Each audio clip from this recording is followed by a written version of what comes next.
तो lecture second शुरू करते हैं। पिछले लेक्चर में हमने इंट्रोडक्शन देखी थी, इस लेक्चर में हम चैप्टर को आगे बढ़ाएंगे। तो पहला इंट्रोडक्टरी लेक्चर था, यानी कि लेक्चर फर्स्ट। ये लेक्चर सेकंड है केमिस्ट्री का सॉलिड स्टेट। तो हम सॉलिड स्टेट चैप्टर पढ़ रहे थे। सॉलिड स्टेट में वर्ड आता है सॉलिड, और सबसे पहला क्वेश्चन यही उठता है कि वो क्या चीज़ है जो किसी चीज़ को सॉलिड बनाती है। तो दो प्रॉपर्टीज़ होती हैं, एक होता है रैंडम मोशन और एक होती है intermolecular force of attraction. Random motion जो होता है उसका रीज़न टेम्परेचर होता है, रूम टेम्परेचर। जितना ज़्यादा टेम्परेचर होगा बॉडी में उतना ही ज़्यादा क्या होगा, रैंडम मोशन होगा। अगर रैंडम मोशन ज़्यादा होगा तो वैसी बात है जो एटम्स हैं वो इधर उधर ज़्यादा जाएंगे, ज़्यादा मूवमेंट करेंगे। और इंटरमॉलिक्यूलर फोर्स अगर ज़्यादा होगा तो एटम्स एक दूसरे को पकड़ कर रखेंगे। तो इन्हीं दोनों प्रॉपर्टीज़ के बेसिस पे सारे के सारे मैटर जो है हमारा क्लासिफाइड है। सबसे पहले अगर इंटरमॉलिक्यूलर फोर्स बहुत ज़्यादा है, किससे, रैंडम मोशन से, यानी कि रूम टेम्परेचर से जो रैंडम मोशन क्रिएट हो रहा है उससे कहीं ज़्यादा क्या है, इंटरमॉलिक्यूलर फोर्स है, तो जो मैटर होगा वो रिजिड होगा। और क्योंकि मैटर रिजिड होगा तो क्या होगा, ऑफ कोर्स सॉलिड होगा। दूसरी तरफ अगर रैंडम मोशन की इंटेंसिटी, रैंडम मोशन की वैल्यू अगर ज़्यादा है इंटरमॉलिक्यूलर फोर्स ऑफ अट्रैक्शन से, तो जो हमारा मैटर होगा उसके पास एक प्रॉपर्टी आ जाएगी जिसे हम क्या कहते हैं, फ्लूइडिटी कहते हैं। वो बहने लगेगा, क्योंकि रैंडम मोशन ज़्यादा है तो इधर उधर ज़्यादा जाएगा और आपस में एक दूसरे को पकड़कर कम रखेगा। तो उससे जो अराइज होगा मैटर वो क्या होगा, लिक्विड होगा। और अगर हमारा रैंडम मोशन बहुत ज़्यादा है और इंटरमॉलिक्यूलर फोर्स ना के बराबर है, यानी कि इंटरमॉलिक्यूलर फोर्स बहुत कम है, तो तब भी मैटर क्या होगा, हमारा फ्लूइडिटी की प्रॉपर्टी उसके पास आएगी। अभी वो बह सकता होगा, लेकिन इस केस में उसे हम क्या कहेंगे, गैस कहेंगे। और हम 11th में पढ़ चुके हैं लिक्विड और गैस दोनों ही क्या होते हैं, फ्लूइड होते हैं। तो इसीलिए दोनों के पास कौन सी प्रॉपर्टी है, फ्लूइडिटी की प्रॉपर्टी है। तो समझ आ गया सॉलिड कैसे बनते हैं। सॉलिड तब बनते हैं जब इंटरमॉलिक्यूलर फोर्स ऑफ अट्रैक्शन, उनके रैंडम मोशन जो ड्यू टू टेम्परेचर है उससे कहीं ज़्यादा होता है।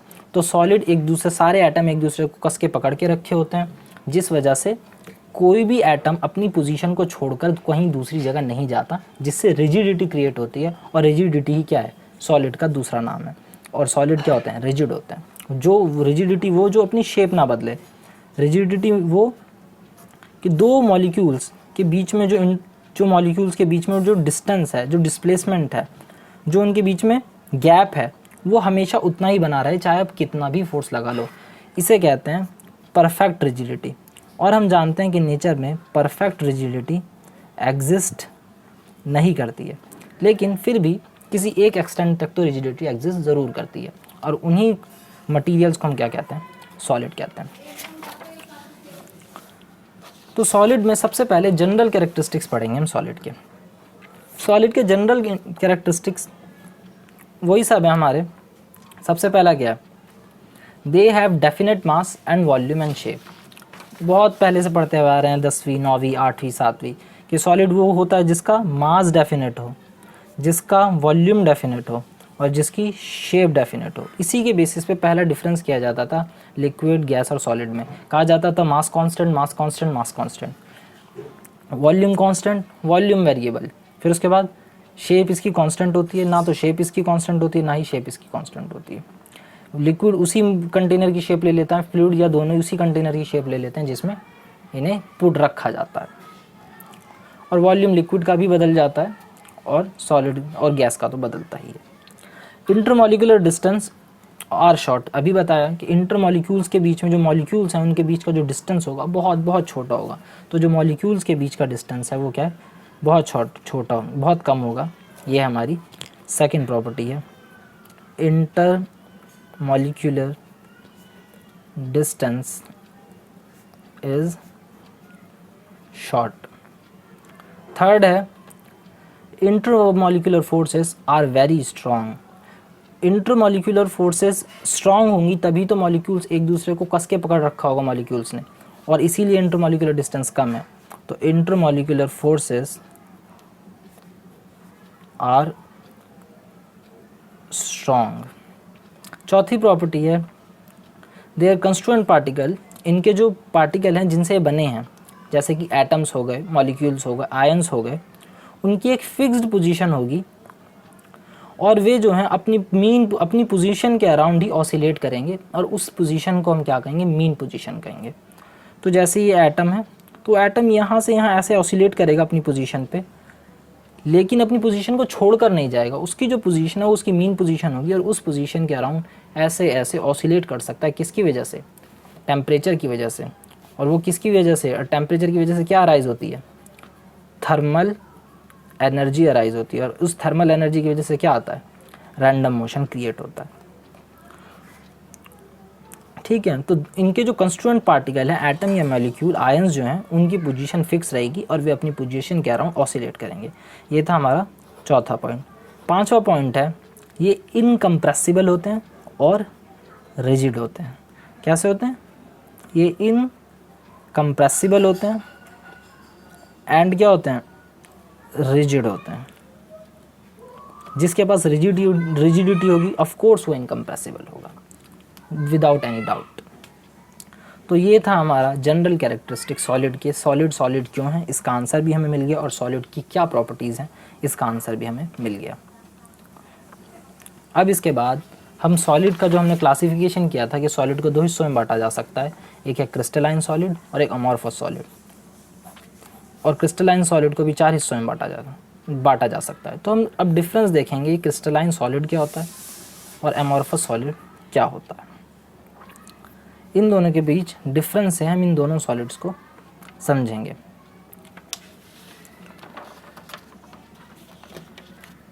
तो एनसीईआरटी लिखती है, एक क्रिस्टलाइन सॉलिड जो है आमतौर पे कंसिस्ट होता है बहुत सारी स्मॉल क्रिस्टल्स का। हर एक क्रिस्टल की एक अपनी डेफिनेट शेप होती है और एक ज्योमेट्री होती है। क्रिस्टल के अंदर जो कंस्टिट्यूएंट पार्टिकल्स हैं उनका एक क्या होता है? ऑर्डर होता है। और ऑर्डर कैसा होता है? लॉन्ग रेंज ऑर्डर होता है। जिसका मतलब ये है कि रेगुलर पैटर्न जो है क्रिस्टल में बार बार रिपीट होगा। और वहीं दूसरी तरफ जो अमॉर्फस सॉलिड है वो कंसिस्ट है किसका? अमॉर्फस सॉलिड जो है consist of particles of irregular shape, जिनकी कोई डेफिनेट रेगुलर शेप नहीं है। अब क्योंकि उसके जो कंस्टिट्यूएंट पार्टिकल्स की डेफिनेट रेगुलर शेप नहीं है, इसलिए उसका जो अरेंजमेंट होगा वो भी क्या नहीं हो सकता? रेगुलर नहीं हो सकता। और क्योंकि अरेंजमेंट रेगुलर नहीं है तो जो ऑर्डर है वो भी क्या नहीं हो सकता? लॉन्ग नहीं हो सकता। जो संरचना है मैटर की, जो पूरी की पूरी क्या बोलते हैं, बिल्डिंग है मैटर की, वो बार बार उसकी जो संरचना है वो बदल रही होगी। तो डिफरेंस देखते हैं हम नोट से, ऑलरेडी बने बनाए नोट्स हैं हमारे पास, उससे देखते हैं। तो क्रिस्टलाइन सॉलिड और अमॉर्फस सॉलिड में डिफरेंस, सबसे पहला डिफरेंस है लॉन्ग रेंज ऑर्डर, और अमॉर्फस सॉलिड का क्या है? शॉर्ट रेंज ऑर्डर है। तो अभी बताया क्रिस्टलाइन सॉलिड वो हैं जिनके कंस्टिट्यूएंट की एक डेफिनेट शेप है, और क्योंकि उनकी एक डेफिनेट शेप, उनकी एक डेफिनेट ज्योमेट्री है और वही बार बार रिपीट हो रही है, तो इसीलिए जो एक जैसा अरेंजमेंट है सॉलिड का वो मेंटेन रहेगा। अब क्योंकि एक जैसा अरेंजमेंट सॉलिड का मेंटेन रहेगा, इसी प्रॉपर्टी को हम क्या कहते हैं? लॉन्ग रेंज ऑर्डर कहते हैं।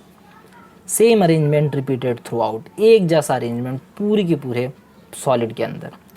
तो जो क्रिस्टलाइन सॉलिड होते हैं उनके अंदर एटम्स, मॉलिक्यूल्स का एक जैसा अरेंजमेंट पाया जाता है पूरे के पूरे सॉलिड में। और अमॉर्फस सॉलिड होते हैं, उनकी जो कंस्टिट्यूएंट पार्टिकल्स हैं उनकी कोई डेफिनेट ज्योमेट्री नहीं है, कोई डेफिनेट शेप नहीं है, इसलिए शॉर्ट रेंज ऑर्डर हम बोलेंगे, क्योंकि कोई रेगुलर अरेंजमेंट नहीं है। समझ आ गया लॉन्ग रेंज ऑर्डर और शॉर्ट रेंज ऑर्डर का मतलब? लॉन्ग रेंज ऑर्डर का मतलब है एक ही जैसा अरेंजमेंट पूरे through out the solid repeat हो रहा है, होता रहे।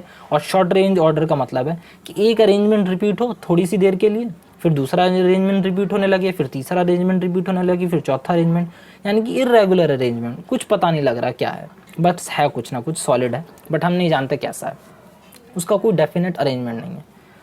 दूसरा है शार्प मेल्टिंग पॉइंट।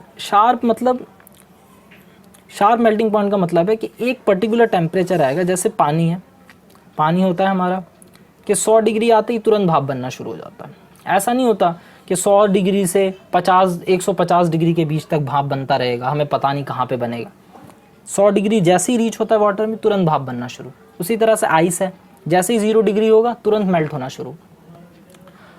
तो ये इसे कहते हैं शार्प पॉइंट कहते हैं, चाहे मेल्टिंग पॉइंट हो या बॉइलिंग पॉइंट। तो शार्प यानी कि एक डेफिनेट वैल्यू है, उस डेफिनेट वैल्यू पर वो काम होना शुरू हो जाएगा। इसी चीज़ को कहा जाता है, इसीलिए कहा जा रहा है कि सॉलिड जो उनका क्रिस्टलाइन सॉलिड जो होता है उनका शार्प मेल्टिंग पॉइंट होता है, यानी कि means they change abruptly into liquid. एक ऐसा टेम्परेचर आएगा जिस पे वो तुरंत बदलने लगेंगे लिक्विड फॉर्म में।